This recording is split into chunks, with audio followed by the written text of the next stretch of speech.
संसद के अंदर और संसद के बाहर भी इस वक्त सिर्फ और सिर्फ अडानी और सोरोस का मुद्दा नजर आ रहा है। पक्ष ने सोरोस का मुद्दा इस वक्त विपक्ष के सामने रखा है और विपक्ष की तरफ से अडानी को लेकर लगातार सरकार को घेरा जा रहा है।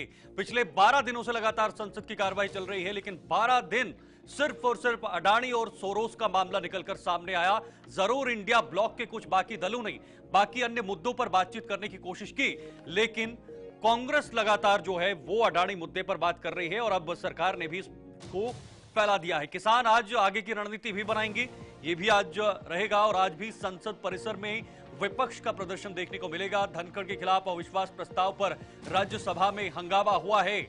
देखिए, अडानी वर्सेस सोरोस पर सियासी बवाल लगातार जारी है और इस बवाल के बीच कोई भी निष्कर्ष नहीं आ रहा है। किसान आज आगे की रणनीति भी बनाएंगे, आगे की रणनीति भी उनकी तैयार होने वाली है। तो देखिए, सरकार रोज सदन स्थगित करा रही है, प्रियंका गांधी ने कहा है, और आज भी संसद परिसर में विपक्ष का जोरदार प्रदर्शन देखने को मिला। विपक्ष अडानी के मुद्दे पर पूरी तरह से अड़ी हुई नजर आ रही है और दूसरी तरफ पक्ष ने अब सोरोस का मुद्दा, सोरोस को प्रियंका सोनिया गांधी से जोड़कर इस मामले को तूल देने की कोशिश की है, लेकिन फिलहाल जो सदन की कार्रवाई है वो सिर्फ और सिर्फ स्थगित होते हुए नजर आ रही है। लोकसभा हो या राज्यसभा हो, पहली बार इस तरह से इतना हंगामा दोनों सदनों में देखने को मिला है पिछले कई दिनों से। और आप चकित रह जाएंगे कि किसी भी राज्यसभा के अंदर जो सभापति होते हैं, लगभग 72 सालों के बाद ऐसा प्रस्ताव किसी ने भी यहां पर पेश किया है। राज्यसभा के अंदर, लोकसभा में लोकतांत्रिक रूप से सभी सांसद अपने अपने क्षेत्रों की बात करते हैं, उस पर बहसबाजी भी होती है, लेकिन राज्यसभा में सभापति के पास जो खिलाफ विश्वास प्रस्ताव यहां पर लाया गया है वो अपने आप में एक बहुत बड़ी बात है। उसको लेकर बीजेपी ने, या फिर यूं कहें तो सरकार के कुछ लोगों ने विपक्ष पर जमकर हमला बोला है कि कहा है कि आप बिल्कुल भी इस पद की गरिमा का बिल्कुल भी आप पालन नहीं कर रहे हैं, उनकी इज्जत नहीं कर रहे हैं। धनखड़ जैसे व्यक्ति नहीं मिलेंगे। किरण रिजिजू ने जैसे ही सदन की शुरुआत हुई वैसे उन्होंने कई सारे आरोप कांग्रेस पर लगा दिए कि कांग्रेस जो है वो देश विरोधी ताकतों के साथ जुड़ी हुई है। कांग्रेस का ये मुद्दा बहुत बड़ा मुद्दा है, सोरोस का मुद्दा बहुत बड़ा मुद्दा है। इसमें जांच होनी चाहिए कि आखिर क्या कांग्रेस के कुछ लोग इन ताकतों से जुड़े हैं, क्योंकि सोरोस जिस ऑर्गेनाइजेशन को फंडिंग करते हैं वो ऑर्गेनाइजेशन लगातार भारत में या फिर कोई ना कोई दखल देने की कोशिश करती है। उस संस्था ने भारत में कश्मीर को एक अलग रियासत भी बताया है।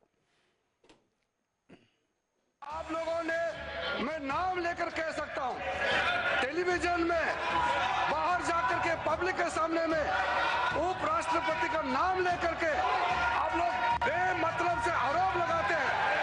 आप लोग इस सदन का सदस्य होने का लायक नहीं है। आप चेयर को अगर इज्जत नहीं दे सकते हैं तो इस सदन का सदस्य होने का कोई अधिकार नहीं रखता है। ये मुझे नहीं पता आप किसको बचा रहे हैं। ना ना ना, डेमोक्रेसी नहीं कह सकता आप किसको बचा आप रहे लोग हैं। डेमोक्रेसी का बात ना करें। हम शपथ लेके आए हैं उपराष्ट्रपति के पद को, उपराष्ट्रपति का गरिमा को अगर आप लोग अटैक करेंगे तो हम बिल्कुल बचाव करेंगे और आप लोगों का जो इंटेंशन है इसको हम कामयाब नहीं होने देंगे। सोनिया गांधी जी और सोरोस का लिंक का जो नाम आ रहा है, हमने ये लिंक नहीं किया है, ये रिपोर्ट हमारा नहीं है। अंतरराष्ट्रीय जगत में, पूरा दुनिया में ये रिपोर्ट पढ़ रहा है। कांग्रेस का नेतृत्व और सोरोस का OCCRP का ये लिंक है, ये देश के सामने में है। शर्म आना चाहिए आप लोगों को। इधर बैठे लोग, सभी लोग संविधान के प्रति निष्ठा रखते हैं। ये अम्बेडकर का संविधान बदलना चाहते हैं, ये संविधान के हत्यारे हैं। हम आत्महत्या करना चाहते हैं।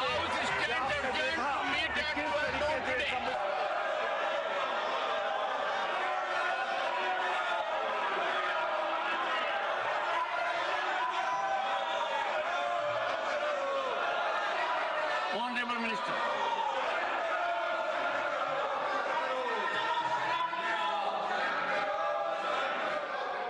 सर, जो घटना घटी है और जिस तरीके से चर्चाएं आई हैं वह हमारे सदस्यों को बहुत ही उद्वेलित कर रही हैं और साथ ही साथ सिर्फ इनको ही उद्वेलित नहीं कर रही है, इनको ही उद्वेलित नहीं कर रही है, सारा देश चिंता व्यक्त कर रहा है। देश की सिक्योरिटी, देश की सुरक्षा, यह बहुत महत्वपूर्ण विषय है।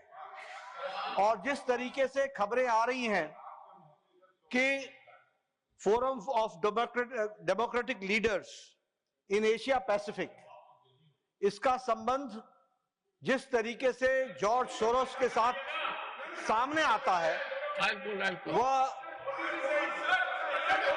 बहुत ही।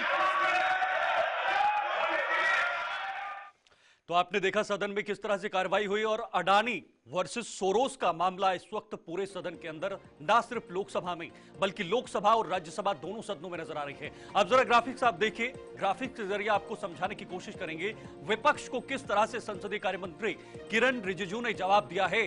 राज्यसभा में कहा बहुत दुख के साथ खड़ा हुआ हूं, यह किरण रिजिजू ने कहा है। उपराष्ट्रपति ने सदन की गरिमा को कायम रखा है, लेकिन आप इस पद की जो गरिमा है उसको कायम नहीं रख पा रहे हैं। देखिए, विपक्षी न सदन की गरिमा रखते हैं और न चेयर की गरिमा रखते हैं। किरण रिजिजू जो संसदीय कार्य मंत्री है, उन्होंने कहा है आप सदन का सदस्य बनने के लायक नहीं हैं, आपके इंटेंशन को हम कामयाब नहीं होने देंगे, हम बिल्कुल भी कामयाब नहीं होने देंगे इस इंटेंशन को। कांग्रेस पर आरोप लगाएं, ये बहुत बड़ी बातें उन्होंने कही हैं। आप भारत विरोधियों के साथ खड़े रहते हो। देखिए, मैंने पहले ही आपको कहा था कि किरण रिजिजू लगातार ये कह रहे हैं कि कांग्रेस भारत विरोधी ताकतों के साथ खड़ी हुई है, देश विरोधी ताकतों के साथ खड़ी हुई है, और सोरोस का मामला भी उसी से कुछ जुड़ा हुआ मामला है। धनखड़ जी जैसा चेयरमैन मिलना मुश्किल है, क्योंकि धनखड़ के खिलाफ विश्वास प्रस्ताव सामने आया था और अविश्वास प्रस्ताव सामने आया था, और उसी को लेकर यह बात ने जवाब दिया है कि धनखड़ जी जैसा हमें चेयरमैन नहीं मिलेगा। धनखड़ जी जैसा चेयरमैन मिलना बहुत ज्यादा मुश्किल है, इसलिए आप सभी से विनती है कि आप सदन में ऐसा काम न करें। गर्व है धनखड़ जी चेयरमैन के रूप में आसीन है, पद पर आसीन है। आप नोटिस देने का काम करेंगे और हम बर्दाश्त नहीं करेंगे। सोनिया सोरोस के रिश्ते पर जवाब देना चाहिए कि सोनिया और सोरोस के रिश्ते के क्या, उनके बीच क्या रिश्ता है। ये बहुत बड़ी बातें हैं, लेकिन दुख इस बात का होता है कि सदन जहां पर आम लोगों की चर्चा होती है, वहां सिर्फ और सिर्फ अडानी वर्सेस सोरोस चल रहा है। वहां पर कोई भी बड़ी बात नहीं हो रही है, सिर्फ और सिर्फ इन्हीं की बात हो रही है। आखिर कब तक आगे बढ़ेंगे? अब बात जरा दिल्ली की करेंगे, जहां पर विधानसभा चुनाव को लेकर अब अकेले हम और अकेले तुम पड़ गए हैं। यानी जब लोकसभा के चुनाव थे, लोकसभा चुनाव में उन्होंने सही से कहा कि हम एक साथ रहेंगे, हम एक साथ आगे बढ़ेंगे, इंडिया ब्लॉक को आगे बढ़ाएंगे, लेकिन यहां पर अकेले हम अकेले तुम। इसलिए हम आपको कह रहे हैं कि आप भी अकेले हैं और हम भी अकेले हैं, हम एक साथ नहीं रह सकते। हम सिर्फ लोकसभा चुनाव में रह सकते हैं, लेकिन विधानसभा चुनाव में हम नहीं रहेंगे। हरियाणा के अंदर भी इन दोनों पार्टियों ने चुनाव अलग अलग लड़े। अब उसका बदला तो आम आदमी पार्टी ने लेना था, उसका ही बदला आम आदमी पार्टी ने लिया है। और दिल्ली के अंदर अब ये दो चेहरे एक साथ चुनाव नहीं लड़ेंगे, यानी ये दो पार्टियां, एक तरफ अरविंद केजरीवाल की आम आदमी पार्टी और दूसरी होगी कांग्रेस पार्टी, अलग अलग दोनों चुनाव लड़ेंगे। देखिए जरा बड़ी खबर, दिल्ली विधानसभा चुनाव के लिए सभी दलों ने कमर कस ली है। सभी दल इस वक्त मैदान में है। दिल्ली में अकेले विधानसभा चुनाव आम आदमी पार्टी लड़ेगी, ये ऐलान कर दिया है। केजरीवाल ने अपने दम पर चुनाव लड़ने का ऐलान कर दिया है। एक्स पर पोस्ट कर केजरीवाल ने यह जानकारी साझा की है। उन्होंने कहा है कि हम किसी भी सूरत में किसी से गठबंधन नहीं करेंगे। विधानसभा चुनाव के लिए इस वक्त बीजेपी, कांग्रेस, आम आदमी पार्टी लगातार सतर्क नजर आ रही है। आम आदमी पार्टी पिछले कई सालों से सत्ता पर काबिज है, सत्तारूढ़ पार्टी है, और आम आदमी पार्टी ने दिल्ली के अंदर वो भी करके दिखाया जो किसी ने नहीं किया था। एक बार 67 सीटें हासिल हुई, पिछली बार के चुनाव में 62 सीटें आम आदमी पार्टी ने वहां से जीती और 8 सीटें बीजेपी को मिली थी। कांग्रेस को 0 पर आउट होना पड़ा था। लेकिन 2025 की परिस्थितियां कुछ अलग हैं, क्योंकि 2024 एक ऐसा साल रहा जिसमें शुरुआत से लेकर अंत तक चुनाव रहे। देखिए अरविंद केजरीवाल आप संयोजक, उन्होंने क्या कहा है, आम आदमी पार्टी दिल्ली में यह चुनाव अपने दम पर लड़ेगी, कांग्रेस के साथ गठबंधन की कोई संभावना नहीं है।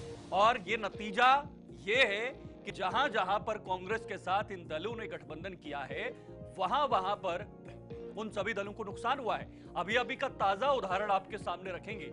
महाराष्ट्र का वो ताजा उदाहरण है जहां पर जो महाविकास आघाड़ी गठबंधन है उनके पास सिर्फ और सिर्फ बहुत कम सीटें हुई हैं। बीजेपी को 230 से, या बीजेपी के सहयोगी दलों के साथ यानी महायुति गठबंधन को 230 से ज्यादा सीटें मिली हैं महाराष्ट्र के अंदर। वो ताजा उदाहरण है।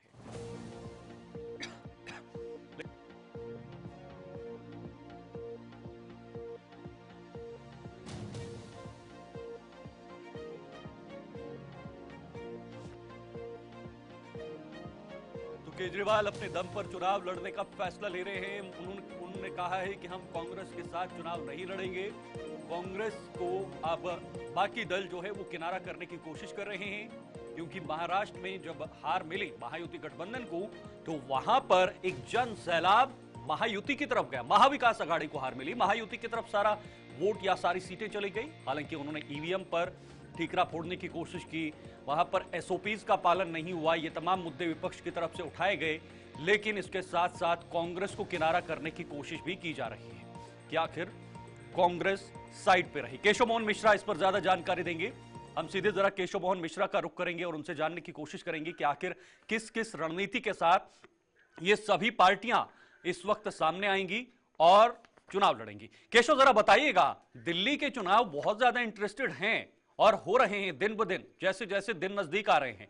जरा बताइएगा, आम आदमी पार्टी और कांग्रेस साथ में चुनाव नहीं लड़ेंगे और इसकी सुगबुगाहट पहले से ही साफ हो गई थी, इसकी सुगंध पहले से आ रही थी। क्या कांग्रेस को किनारे किए जाने का काम हो रहा है या आम आदमी पार्टी को इतना कॉन्फिडेंस है कि दिल्ली के अंदर हम अकेले दम पर सरकार बना सकते हैं? देखिए, बिल्कुल इससे पहले जो हुआ है वो आम आदमी पार्टी और कांग्रेस ने एक साथ लड़ा था, लेकिन उसका कोई फायदा ना आम आदमी पार्टी को मिला ना कांग्रेस को मिला। तो यही बड़ी वजह है कि आम आदमी पार्टी इस बार का विधानसभा चुनाव अकेले अपने दम पर लड़ने जा रही है।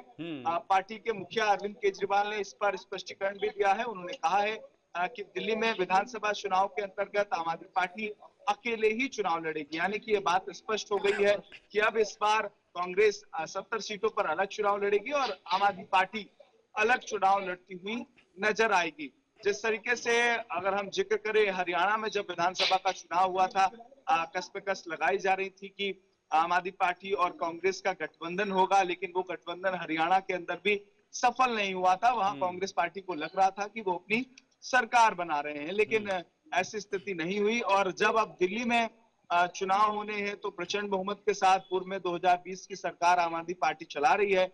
इस बार भी आम आदमी पार्टी का दावा है कि बड़े बहुमत के साथ आम आदमी पार्टी फिर से विधानसभा में वापसी कर रही है। और स्वाभाविक सी बात यह है कि अब आम आदमी पार्टी गठबंधन के मूड में नहीं है और ये बात शुरुआत से ही आम आदमी पार्टी के संगठन ने नकारी है कि वो किसी भी तरीके के गठबंधन का हिस्सा बनने से कांग्रेस को किनारे करने के पीछे बड़ा कारण क्या है? क्या महाराष्ट्र के अंदर एक बड़ी हार, और कांग्रेस को देखिए सिर्फ और सिर्फ 16 सीटें मिली हैं, 90 से ज्यादा सीटों पर उन्होंने चुनाव लड़ा है, मात्र 16 सीटें जीती हैं। एक राष्ट्रीय पार्टी है, जम्मू कश्मीर के अंदर उन्होंने 32 सीटों पर चुनाव लड़ा और 6 सीटें जीती हैं। ऐसे ही झारखंड के अंदर जरूर वो गठबंधन के साथ सरकार बना रहे हैं, लेकिन वहां पर भी ज्यादा सीटें नहीं जीती हैं। केशव मोहन, सुन पा रहे हैं आप? बिल्कुल, कांग्रेस पार्टी जिस तरीके से इन विधानसभा क्षेत्रों में जो चुनाव लड़ी है, उनके नतीजे कांग्रेस के फेवर में नहीं आए हैं। महाराष्ट्र के जो नतीजे रहे हैं वो भी कांग्रेस पार्टी के लिए बहुमत वाले नहीं रहे। हरियाणा में भी जो नतीजे आए वो कांग्रेस के लिए बेहतर नहीं रहे। और दिल्ली में जब विधानसभा का चुनाव होना है और आम आदमी पार्टी इस बात को लेकर आश्वस्त है कि जो नतीजे हैं वो उनके हक में हो सकते हैं, तो यही बड़ी वजह है कि आम आदमी पार्टी किसी भी तरीके के गठबंधन से बचती हुई नजर आ रही है, क्योंकि इसके फायदे भी हो सकते हैं और इसके नुकसान भी आम आदमी पार्टी के लिए हो सकते हैं। और अब यही बड़ी वजह है कि आम आदमी पार्टी इस बात से इनकार कर रही है कि वो कांग्रेस पार्टी के साथ गठबंधन करेंगे। बहरहाल दिल्ली विधानसभा के चुनाव में राजनीतिक पार्टियां अपनी तैयारी कर रही हैं। कांग्रेस की तरफ से देवेंद्र यादव ने न्याय यात्रा निकाली थी, भाजपा परिवर्तन यात्रा निकाल रही है और वहीं आम आदमी पार्टी रेवड़ी पर चर्चा कर रही है। तो निश्चित सी बात है कि विधानसभा चुनाव को वक्त बहुत कम है, लेकिन लगातार अलग अलग राजनीतिक दल अपने अपने एजेंडों पर काम कर रहे हैं। ठीक है, आपका फिलहाल बहुत बहुत शुक्रिया केशव, यह जानकारी हम तक पहुंचाने के लिए। अगली बड़ी खबर, दिल्ली चुनाव से पहले केजरीवाल ने एक बड़ा दांव खेल दिया है। ऑटो चालकों से मुलाकात कर कई बड़े ऐलान कर दिए हैं। अरविंद केजरीवाल ने ऑटो चालकों के हित में केजरीवाल के 5 बड़े ऐलान आए हैं। दिल्ली में ऑटो वालों का इंश्योरेंस होगा। ऑटो वालों पर दांव खेला है जी अरविंद केजरीवाल ने। चुनाव से पहले, चुनाव से ठीक कुछ समय पहले, चुनाव जनवरी या फरवरी के महीने में हो सकते हैं संभवतः, ऐसा बताया जा रहा है कि फरवरी के महीने में हो सकते हैं या मार्च तक हो सकते हैं। लेकिन उससे पहले अरविंद केजरीवाल दिल्ली के अंदर कोई भी मौका छोड़ना नहीं चाहते हैं। जब पहली बार सरकार बनाई उस समय भी उन्होंने रेवड़ियों के नाम पर या फिर मुफ्त बिजली, मुफ्त पानी हो या बाकी अन्य चीजें हो, उस पर उन्होंने दांव खेला। उसके बाद जब दूसरी बार सरकार बनाई तो उस पर भी उन्होंने इसी तरह का कुछ दांव खेला। और अब जाकर उन्होंने सबसे पहले ऑटो वालों पर उन्होंने जो है वो दांव खेला है, क्योंकि दिल्ली में ऑटो वालों की संख्या बहुत ज्यादा है और उसको लेकर उन्होंने उनके हित में 5 बड़े ऐलान किए हैं। दिल्ली में ऑटो वालों का इंश्योरेंस होगा, इंश्योरेंस भी अब होगा। ऑटो वालों के लिए 5 बड़े ऐलान करना चाहता हूं। हमारी जब दोबारा फरवरी में सरकार बनेगी तो ये 5 चीजें लागू की जाएंगी। एक कि ऑटो वाले बहुत गरीब हैं, बहुत ज्यादा गरीब हैं। जब ये बेटी की शादी करते हैं तो इन्हें तकलीफ होती है। तो अगर किसी भी ऑटो वाले की बेटी की शादी होगी तो सरकार की तरफ से 1 लाख रुपए उनकी बेटी की शादी के लिए।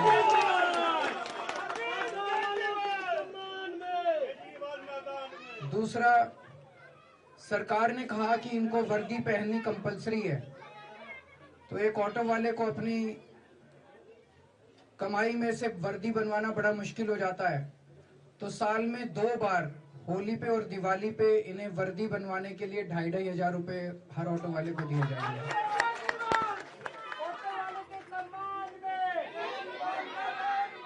तीसरा, हर ऑटो वाले का 10-10 लाख रुपए का लाइफ इंश्योरेंस और 5-5 लाख रुपए का एक्सीडेंट इंश्योरेंस करवाया जाएगा।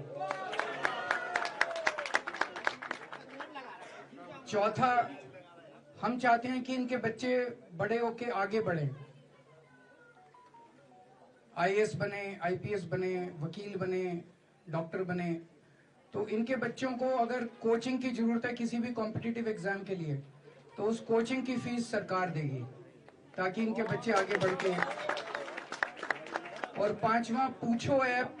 ऑटो वालों की डिमांड है कि पूछो ऐप को दोबारा चालू किया जाए। इस ऐप को दोबारा चालू किया जाएगा।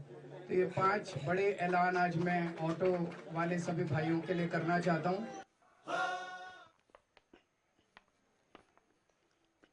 अब वो 5 गारंटियां आपको दिखाते हैं, जो 5 गारंटियां अरविंद केजरीवाल ने ऑटो वालों के लिए सामने रखी हैं। अब वो गारंटियां क्या क्या हैं वो आपको जरा बताने की कोशिश करेंगे कि आखिर किन गारंटियों के साथ आम आदमी पार्टी ने इन ऑटो चालकों को अपनी तरफ साधने का काम किया है। ऑटो वालों के लिए केजरीवाल की ये गारंटियां हैं। पहली गारंटी दिल्ली के ऑटो वालों के लिए, पहली गारंटी दिल्ली में ऑटो वालों का इंश्योरेंस होगा। इंश्योरेंस भी उनका होगा, वो इंश्योर हो जाएंगे और कुछ घटना होती है तो उनको इंश्योरेंस का पैसा मिलेगा। ऑटो वालों का 10 लाख तक का इंश्योरेंस होगा, बहुत बड़ी बात है। 10 लाख तक इंश्योरेंस ऑटो वालों का हो सकता है। ऑटो ड्राइवर की बेटी की शादी में 1 लाख तक की मदद दी जाएगी। और क्या चाहिए? ऑटो ड्राइवर की बेटी की शादी में 1 लाख रुपए तक की मदद। यानी अरविंद केजरीवाल ने यह सोच के रखा है कि ऑटो वालों को लुभाना है और एक बार फिर से सरकार में आना है। ऑटो वालों की वर्दी के लिए साल में 2 बार 2500 रुपए ऑटो वालों के खाते में जाएंगे। वर्दी के लिए देखिए, अब ऑटो वालों के लिए यूनिफॉर्म होगी और यूनिफॉर्म के लिए भी सरकार पैसा देगी। ये गारंटी है, ये अभी देगी नहीं, जब सरकार बनेगी उसके बाद देगी, लेकिन ये गारंटियां दी गई है। अब ये गारंटी है या वाकई में मिलेगा नहीं मिलेगा ये तो वक्त ही बताएगा, लेकिन फिलहाल ये बड़ी बड़ी गारंटियां हैं। 10 लाख का इंश्योरेंस मिलेगा, बेटी की शादी के लिए पैसा मिलेगा, वर्दी के लिए साल में 2 बार पैसा मिलेगा, 2500 रुपए ऑटो वालों के खाते में जाएंगे और ये वर्दी के लिए जाएंगे भाई, यूनिफॉर्म के लिए जाएंगे। तो देखिए किस तरह से अरविंद केजरीवाल लगातार इस पर काम कर रहे हैं। अब केजरीवाल के ऐलान को लेकर बीजेपी आप पर हमलावर हुई है। एक और बड़ी खबर है, केजरीवाल के ऐलान को लेकर बीजेपी आम आदमी पार्टी पर तंज कस रही है। केजरीवाल ने जो 5 गारंटियां रखी हैं या इस वक्त जो सियासी घमासान चल रहा है उसको लेकर बीजेपी ने भी पलटवार किया है। बीजेपी भी लगातार आम आदमी पार्टी को घेरने का काम कर रही है और इस बार बहुत ही अलग चुनाव होंगे दिल्ली के अंदर। बहुत अलग होंगे इसलिए क्योंकि अरविंद केजरीवाल जेल में भी रहे हैं। उन पर कथित तौर पर शराब यानी जो आबकारी नीति का मामला था, उसका भ्रष्टाचार का मामला, भ्रष्टाचार के आरोप भी लगे। वो जेल में रहे काफी देर तक, अभी वो जमानत पर बाहर हैं। लेकिन बीजेपी ने उन पर जमकर हमला बोला है। इसी को लेकर दिल्ली बीजेपी प्रदेश अध्यक्ष वीरेंद्र सचदेवा से खास बातचीत की है हमारे सहयोगी ताबिश कमाल ने। आपको जरा वो सुनाएंगे क्योंकि उन्होंने आम आदमी पार्टी पर जमकर निशाना साधा है। बीजेपी प्रदेश अध्यक्ष वीरेंद्र सचदेवा जी हमारे साथ हैं। सर, ऑटो वालों को लुभाने के लिए अलग अलग तरीके से पॉलिटिकल पार्टियां काम कर रही हैं। आज आप भी मिल करके आए हैं, कई समस्याएं उन्होंने रखी हैं, कैसे हल किया जाएगा? देखिए, ऑटो वाले लगातार हमारे संपर्क में हैं। लुभाने का काम तो अरविंद केजरीवाल करेंगे, जिन्होंने 10 साल में कुछ किया नहीं है। और आज भी जब चर्चा हो रही थी सबसे, तो सबका एक ही कहना था कि जो घोषणाएं अरविंद केजरीवाल कर रहे हैं ये 10-11 सालों में पूरी क्यों नहीं की। और अभी भी घोषणा ही करनी है, मुख्यमंत्री उनकी हैं, उनको इम्प्लीमेंट करें, इंतजार किस बात का कर रहे हैं। तो ऑटो वाले अपने आप को छला हुआ महसूस करते हैं अरविंद केजरीवाल की सरकार से, और सबने ठान लिया है कि इस बार भारतीय जनता पार्टी का साथ देंगे। सर, अरविंद केजरीवाल ने एक ट्वीट किया जिसमें उन्होंने कहा है कि कांग्रेस से कोई गठबंधन का कोई सवाल नहीं उठता, क्योंकि हरियाणा में हमने इन पर बात करने की कोशिश की थी लेकिन वहाँ नहीं हुआ था, तो अब यहाँ कोई सवाल नहीं बनता। अरविंद केजरीवाल की बात पर भरोसा करते हैं आप? अरविंद केजरीवाल का मतलब ही है पलटू राम। वो आज करेगा कल नहीं करेगा, कौन भरोसा करता है जी। और उनके गठबंधन से हमें कोई फर्क नहीं पड़ता। आज 3:30 बजे वो इलेक्शन कमीशन से मिलने जा रहे हैं। दिल्ली में वोट कटवाने का आरोप आप लोगों पर लगा रहे हैं। वो हताशा और निराशा है उनकी।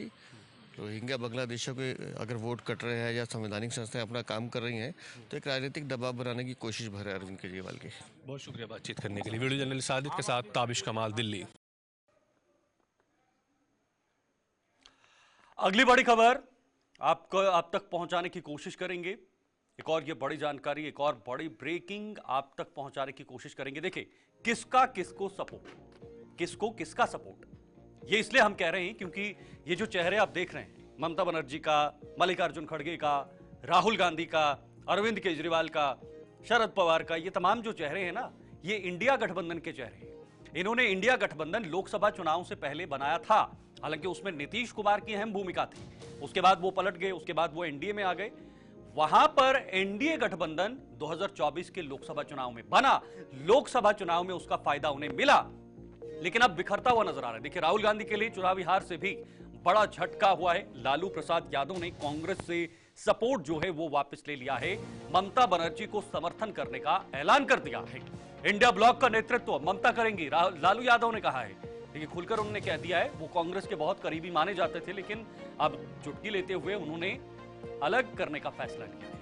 ममता बनर्जी ने और ममता बनर्जी के कुछ सांसदों ने पहले ममता बनर्जी को इंडिया गठबंधन के नेतृत्व करने की मांग की थी, और खुद ममता बनर्जी ने भी इस पर इच्छा जताई थी कि उन्हें अगर इंडिया गठबंधन का नेतृत्व करने का मौका मिलता है तो इंडिया गठबंधन का नेतृत्व वो जरूर करेंगे। बंगाल से ही करेंगे, बंगाल के मुख्यमंत्री पद की भी वहां पर वो रहेंगे, और उसके साथ साथ इंडिया गठबंधन का नेतृत्व पूरे देश के अंदर करेंगे। इसको लेकर एनसीपी शरद गुट हो या फिर शिवसेना उद्धव गुट हो, उन्होंने भी सपोर्ट किया है।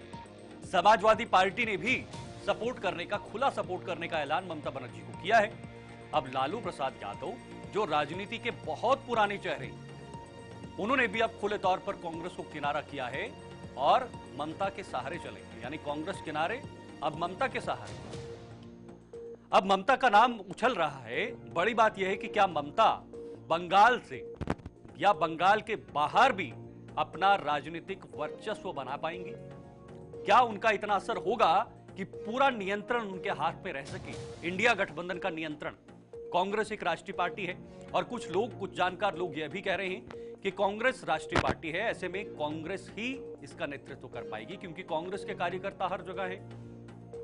कांग्रेस पुरानी पार्टी है, लेकिन बड़ा सवाल है कि आपस में ये जो दल है, ये इस वक्त एक नया लीडर ढूंढने की कोशिश कर रहे हैं। ये हमें नया लीडर मिले, नेतृत्व करने के लिए मिले। अब वो कौन होगा? चर्चाएं तेज हो गई हैं। कांग्रेस अब धीरे धीरे खिसकती हुई नजर आ रही है, और बाकी दल जो हैं वो अलग हो रहे हैं। लेकिन इसमें एक और पहलू आ रहा है। एक और पहलू ये है कि क्या ये तीसरा मोर्चा बनेगा? क्या कुछ दल, 26 से ज्यादा दल इसमें शामिल हैं इंडिया गठबंधन में, क्या वो कांग्रेस के कुछ साथ रहेंगे और कुछ अलग से रहेंगे, ये तमाम चीजें हैं। लेकिन फिलहाल किसको किसका सपोर्ट है वो बड़ी बात है। अब जरा ग्राफिक्स आप देखिए, इन ग्राफिक्स के जरिए आपको हम बताने की कोशिश करेंगे कि आखिर इंडी गठबंधन में फूट क्यों देखने को मिल रही है। देखिए, इंडिया गठबंधन में एकजुटता नहीं बन पा रही है, बिल्कुल भी एकजुटता नहीं बन पा रही है। नेताओं के बीच आपसी तालमेल की कमी देखने को मिल रही है। जब तालमेल की कमी होगी तो जाहिर सी बात है डिसीजन लेने में आपको दिक्कत होगी। इंडी में दरार का बीजेपी को फायदा होगा, इंडी में दरार होगा तो बीजेपी को सीधा सीधा फायदा होगा। अब जबकि विधानसभा के चुनाव भी अगर किसी राज्य में होंगे, दिल्ली में है, बिहार में भी बाद में होंगे, कांग्रेस के लिए एक और बड़ा झटका लग रहा है। अब ये झटका क्या है? क्या अलग थलग कांग्रेस पड़ जाएगी? कांग्रेस पहले ही टूटी हुई है, कई सारे राज्यों में कांग्रेस को वो बहुमत नहीं मिल पा रहा है जो मिलता था, उस वजह से भी अब कांग्रेस अलग थलग पड़ रही है। ना सिर्फ सहयोगी दलों के सपोर्ट से, बल्कि अब कांग्रेस को यहां पर मॉरल सपोर्ट भी नहीं मिल पा रहा है। वो भी उनके लिए एक बहुत बड़ी चुनौती है। उस चुनौती को कांग्रेस पार्टी कैसे निपटती है, ये बड़ा सवाल। उस चुनौती को निपटने के लिए कांग्रेस को अब जमीनी सतह पर जुड़कर लोगों से बातचीत करनी पड़ेगी, ये बड़ी बात है। देखिए, किसका किसका सपोर्ट है, ये तो आने वाला वक्त ही बताएगा कि आखिर पूरा इंडी गठबंधन जो है वो मिलकर क्या तय करेगा। ये इंडी गठबंधन को लेकर जो फूट है वो हमने आपको बताई थी। अब देखिए, मंदिर मस्जिद विवाद पर सुनवाई, ये देखिए एक और सुनवाई, यानी मंदिर मस्जिद विवाद पर फिर सुनवाई। अभी अभी आपने संभल मामला देखा, लेकिन अब संभल मामले के बाद जब दरगाह वाला मामला आया था और दरगाह वाले मामले के बाद अब ये मामला भी आ गया है जी, मंदिर मस्जिद विवाद पर सुनवाई। ये अटाला का मामला है, जौनपुर का मामला है, उस पर भी सुनवाई के लिए कोर्ट मान रही है। कोर्ट ने ये कहा है कि ठीक है, इस पर सुनवाई करेंगे। एक और बड़ी खबर आपको बताते हैं, जरा रामानंद जी स्क्रीन पे बड़ी खबर आप चलाइएगा। जौनपुर अटाला मंदिर मस्जिद विवाद में हिंदू पक्ष की बड़ी जीत हुई है। जिला कोर्ट ने अटाला मस्जिद का सर्वे करवाने का आदेश दिया है। जिला कोर्ट ने यह कहा है कि आप सर्वे कराइए, इसका आदेश हम दे रहे हैं। सिविल जज जूनियर डिवीजन की अदालत ने सर्वे कराने के आदेश दिए हैं और 16 दिसंबर को यह तय होगी, सर्वे कमीशन की रूपरेखा का प्रारूप तय होगा कि आखिर कब वो सर्वे कराया जाएगा। जौनपुर में अटाला मंदिर मस्जिद पर विवाद छिड़ गया है। जौनपुर में अटाला मस्जिद के नाम से जो मस्जिद है उसे यह बताया गया है कि वहां पर मंदिर हुआ करता था, उसको हिंदू संगठन ने चुनौती दी थी और उसके बाद यह मामला कोर्ट तक पहुंचा। जिला जज ने वहां पर इस पूरे मामले को लेकर सर्वे करने का आदेश दिया है। इसी तरह का मामला पिछले महीने 19 तारीख को हमने संभल में देखा, जब पहली सर्वे हुई, उसके बाद 19 के बाद कुछ दिनों के बाद फिर से एक सर्वे कराया गया, लेकिन वो सर्वे, उस सर्वे के दौरान वहां पर हिंसा भड़की और हिंसा भड़कने के बाद 4 लोगों की मौत हुई, पुलिस पर पथराव हुआ और साथ साथ बड़ी चीजें वहां पर देखने को मिली, उसको सियासी मुद्दा भी बनाया। देखिए, यूपी में अब एक और मस्जिद का सर्वे करने के लिए कोर्ट ने आदेश दिया है।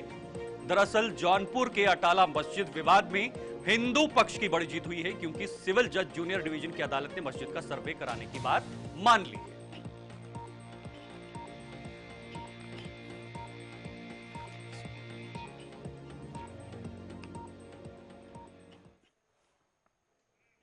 चलिए, फिलहाल वक्त एक ब्रेक का है, लेकिन ब्रेक के उस पार भी हम इसी मामले पर बातचीत करेंगे। तब तक आप बने रहिए हमारे साथ।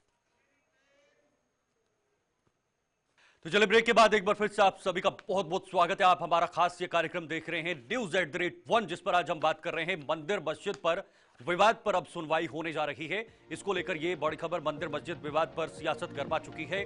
अटाला मंदिर मस्जिद का मामले को लेकर नेताओं के बीच फिर से जुबानी जंग छिड़ चुकी है। बदायूं मामले में भी 17 दिसंबर को सुनवाई होनी है। बदायूं का मामला भी आया है। अटाला मंदिर मस्जिद विवाद में हिंदू पक्ष की बड़ी जीत हुई है, क्योंकि हिंदू पक्ष ने जो याचिका दायर की थी, वहां पर मंदिर होने का दावा किया था। अब उसी दावे को लेकर कोर्ट ने फिलहाल वहां पर सर्वे कराने का आदेश दिया गया है। सिविल जज जूनियर डिवीजन की अदालत ने सर्वे कराने की बात मानी।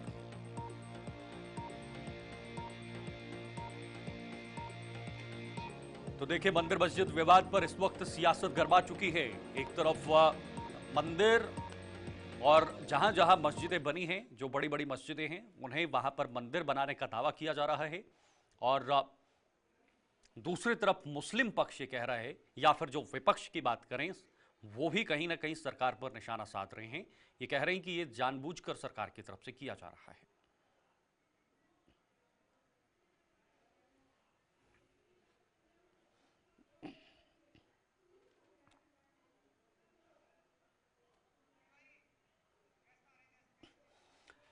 चलिए तो देखिए, जिस तरह से आपने देखा, मंदिर मस्जिद विवाद पर सुनवाई होनी है और इसको लेकर फैसला लिया गया है। हमारे साथ दो कुछ खास मेहमान जुड़े हुए हैं आपके टीवी स्क्रीन पर। नितिन चतुर्वेदी जी हैं, हिंदू महासभा से हैं, और मुस्लिम स्कॉलर हैं मेहताब उस्मानी जी, उनसे बातचीत करेंगे।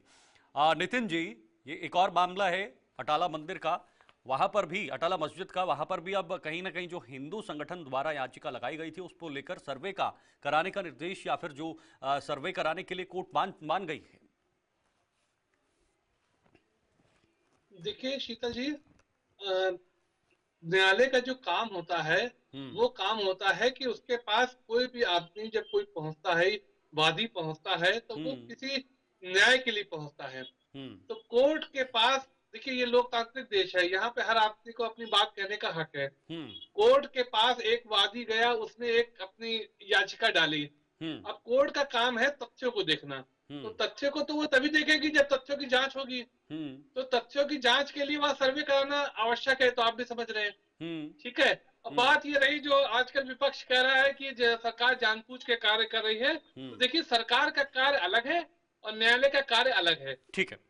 ना तो न्यायालय सरकार के काम में हस्तक्षेप करती है और ना ही सरकार न्यायालय के कार्य में हस्तक्षेप करता है, क्योंकि न्यायालय का काम तथ्यों को देखना होता है, सबूतों को देखना होता है, और सबूतों के लिए न्यायालय को चाहिए उस चीज की जांच हो, जांच की रिपोर्ट आए, एक पैनल के द्वारा जो भी लोग उसके विशेषज्ञ होते हैं उनसे जांच कराई जाती है। तो अभी किसी ने याचिका डाली है, उस पर सर्वे हो रहा है, सर्वे में जो आएगा वो सबके सामने आ जाएगा, उस पर न्यायालय जो भी अपनी आदेश देगा वो सबको सर्वमान्य होगा। नितिन जी, क्या देश में सभी मस्जिदों का सर्वे होना चाहिए? हर मस्जिद का सर्वे होना चाहिए? देखिए शीतल जी, मैं आपसे बड़ी विनम्रता से एक बात पूछना चाहता हूँ कि इस देश में आपने एक भी ऐसी मंदिर देखा है जहाँ पे किसी ने याचिका डाली हो कि उस मंदिर के नीचे मस्जिद है? किसी ने पूरे देश में कहीं एक याचिका डाली हो, आप मुझे दिखा दे। ऐसा कहीं नहीं होता, क्योंकि देखिए हुआ जो है, पुराना इतिहास अगर आप उठा के देखेंगे तो इतिहास यही कहता है कि मंदिरों को तोड़ के मस्जिदों का निर्माण कराया गया था, किसी भी मस्जिद को तोड़ के मंदिर का निर्माण नहीं कराया गया। लेकिन नितिन जी, तो विपक्ष इसमें प्लेसेस ऑफ वर्शिप एक्ट का हवाला भी दे रहे हैं कि जो 1947 से पहले बने हुए ढांचे हैं, जो धार्मिक ढांचे हैं, उनको बदला नहीं जाएगा। ये 1991 का वर्शिप एक्ट कहता है। देखिए शीतल जी, मैंने अभी आपसे कहा था कि न्यायालय का काम जो है उसमें कोई हस्तक्षेप नहीं करता। अगर न्यायालय ने कोई याचिका स्वीकार की है तो न्यायालय का कार्य है उन तथ्यों को देखना। तो न्यायालय को भी इस बात का तो संज्ञान होगा कि 1991 का वर्शिप एक्ट लागू होता है, और अगर वो लागू होना है तो वो याचिका वहीं पे अस्वीकार कर दी जाएगी। भाई न्यायालय तो तथ्य पे कार्य करता है ना, इसीलिए न्यायालय के ऊपर अवर न्यायालय बने हैं, हाई कोर्ट है, सुप्रीम कोर्ट है। यदि आपको किसी न्यायालय के आदेश से कोई भी दुविधा है तो आप ऊपर भी जा सकते हैं। वो एक्ट तो खत्म नहीं हुआ, एक्ट तो जिंदा ही है, आप उसका हवाला कहीं भी दे सकते हैं। लेकिन आपको देखना यह है कि जो अब समय आ गया है कि जो मस्जिदें हैं, तो हमें लगता है कि मुस्लिम भाइयों को भी अपना इस तरह का रोल अदा करना चाहिए कि जहां पे अगर उनको लगता है कि जहां पे भी मंदिर के अवशेष हैं तो उनको आगे आके एक पहल करनी चाहिए कि भाई नहीं, ये गलत तरीके से बनाई गई है, आप अपनी मस्जिद बनाइए, आप अपने क्या कहते हैं भगवान का नाम लीजिए, हमें तो कोई आपत्ति नहीं है। ठीक है सर, मेहताब जी, ठीक है, हमारे प्रभु का है। ओके, ठीक है, लौटूंगा आपके पास। मेहताब जी, इसी बात का जवाब मैं आपसे चाहूंगा। नितिन जी कह रहे हैं कि मुस्लिम समाज को भी इसके लिए आगे आना चाहिए, उन्हें भी समझना चाहिए कि इतिहास में क्या हुआ है। मंदिरों को तोड़कर मस्जिदें बनाई गई हैं, उसमें अगर न्यायालय कोई लीगल तरीके से वहां पर सर्वे कराता है, कोई भी प्रक्रिया करवाता है, तो उसमें किसी को कोई दिक्कत नहीं होनी चाहिए, बल्कि स्वागत करना चाहिए इस फैसले का कि ठीक है, अगर आस्था के साथ खिलवाड़ हुआ है तो ठीक है, हम हर धर्म का जो है वो कहीं ना कहीं सम्मान करेंगे। देखिए, पहली बात तो ये कि ये जो राम मंदिर के बाद जो ये वो शुरू हुआ ना, मुद्दा नहीं था, एक राम मंदिर बनने के बाद जो सरकार पे मुद्दा नहीं था। अब देश तो हो रखा था बर्बाद। अब देश को लोग पूछें कि बर्बाद कैसे हो, उससे अच्छा है कि मुस्लिम वाले मुद्दे में फंसा दो इनको। ये जो ड्रामा हो रहा है ना सेशन कोर्ट पे, तो सरकार ने प्रेशर बना रखा है, ये जो जिला जज है ना, इन पे प्रेशर बना के जो ये याचिका बार बार सर्वे के ऑर्डर, जब आप वर्शिप एक्ट को नहीं मानते हैं तो कानून का उल्लंघन हो रहा है नहीं हो रहा? जब ये कानून बना हुआ है जिस चीज के लिए, आप सिविल जज उसको नहीं मान रहा, जिला जज, और सर्वे का ऑर्डर देता, किस आधार पे ऑर्डर दे रहा है वो? जरा कोई पूछे उनसे कि आपने किस आधार पर ऑर्डर दिया? आप कहते हैं न्यायालय के बाद, न्यायालय जो जिला न्यायालय है उसको आप ढाल बना के इस्तेमाल कर रहे हैं देश में। लेकिन मेहताब जी, ठीक है ना? जहां आप जहां डायरेक्ट तो कह नहीं जहां सकते जहां कि पर देश का सर्वे माहौल हो रहा खराब है, मेहताब जी, सर, जहां मेरी जहां पूरी पर होने सर्वे दीजिए हो बात। रहा है पूरी वहां मेरी से बात कोई ना होने कोई दीजिए, आप प्रमाण जवाब निकल कर देना आ सर। रहा है।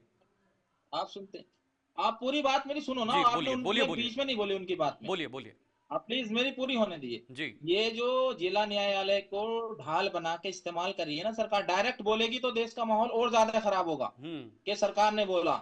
ये ढाल बना के जिला न्यायालय का इस्तेमाल कर रहे हैं।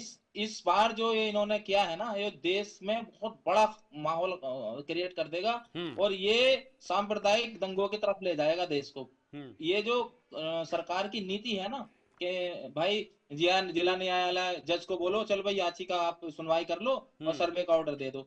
जब वर्षिप एक्ट बना हुआ है तो फिर जज साहब ने कैसे दे दिया ऑर्डर, किस आधार पे दिया, पहले तो वो क्लियर करें। और दूसरी बात ये देखिए, अभी जो देश का माहौल खराब करने की कोशिश की जा रही है ना कि इसके नीचे मंदिर है उसके नीचे, मैं कहता हूँ पूरे हिंदुस्तान की खुदाई करो, कहीं ना कहीं मूर्ति मिलेंगी। लाखों करोड़ों मूर्ति गणेश विसर्जन में समुद्रों में पड़ी हैं, तो समुद्रों को क्या खुदाई करोगे आप? ये समुद्रों का पानी सुखाओगे कि यहाँ मंदिर थे इतनी मूर्ति है? बताइए, है नहीं है?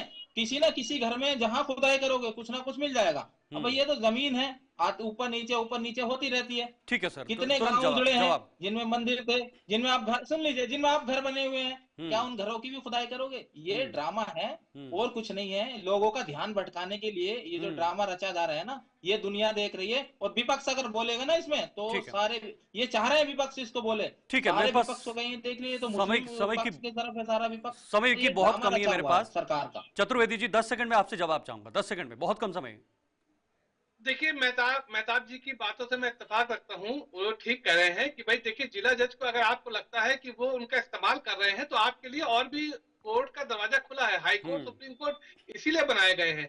लेकिन आप अगर चैनल में बैठ के ये कहेंगे कि सांप्रदायिक दंगे भड़क जाएंगे तो ये तो फिर कोर्ट की अवमानना हुई ना। अभी तो कोर्ट का फैसला आया नहीं है। कोर्ट ने ये कहा सर्वे करो। ठीक है सर, पॉइंट उस्मान जी। अगर सर्वे पर ही आप कह देंगे कि सांप्रदायिक दंगे होंगे तो कैसे काम चलेगा? उस्मानी जी तुरंत 10 सेकंड में। कोर्ट का यही काम रह गया है सर, क्या सुप्रीम कोर्ट का यही काम रह गया सिर्फ मस्जिद और मंदिर के झगड़े निपटाएं और कोई केस ना सुने? ये तो तीसरे दिन का काम हो गया इनका। क्या हम रोज तीसरे दिन सुप्रीम कोर्ट जाके बैठेंगे? हर तीसरे दिन कोर्ट में खड़ा होगा। ठीक है सर, रोकना चाहूंगा, मेरे पास बिल्कुल भी समय नहीं है। बहुत बहुत शुक्रिया आपका नितिन जी हमारे साथ जुड़ने के लिए, और आपका भी बहुत बहुत शुक्रिया है उस्मानी जी हमारे साथ ज्वाइन होने के लिए। 2 मेहमान हमारे साथ जुड़े हुए थे। लेकिन मंदिर मस्जिद विवाद पर सुनवाई हो रही है। फिलहाल मुस्लिम पक्ष कह रहा है कि हर जगह मूर्ति हो सकती है, तो क्या हर जगह खोदा जाएगा? समुद्र में मूर्ति हो सकती है। बड़ी बात यह है कि इतिहास में हुआ क्या है, क्या मंदिरों के साथ छेड़छाड़ हुई है? विपक्ष ये कह रहा है कि यह सिर्फ और सिर्फ सियासी डंका है, सियासी अपना बीज बोने के लिए यह सब किया जा रहा है। असल मुद्दा क्या है वो तो न्यायालयी और लीगली प्रक्रिया जब होगी उसके बाद ही पता चल पाएगा। News@1 में फिलहाल के लिए इतना ही। मुझे दीजिए इजाजत, नमस्कार।